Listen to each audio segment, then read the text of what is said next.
Hoy, Ika. Yo, Ika. No, grabe naman ang problema mo ngayon na maabot na February 14 na di. Ano na naman ang dahilan mong ipapara mo kay Agumo? Bakit gigibon mo na naman ang dahilan sa padiyon mo? Kung ano man ang mga gigibon na dudumanon, mapalusot ka naman na may rides ka mo. Ayaw para palusot. Okay, yan ang number 1 na tigpo-problema mo niyan. Ngunyan na maabot na February 14, dakulaon iyan na problema. Aram mo kung siya ang dakulaon na may problema mo niyan.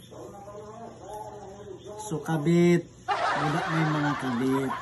Yeah. Ang dakulaon nila ang problema kung paano sila makahali sa harong ninda, makapaaram sa along ninda.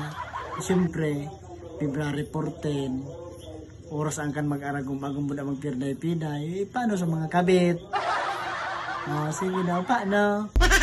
Ano naman yung para mo sa agumo? Ano naman?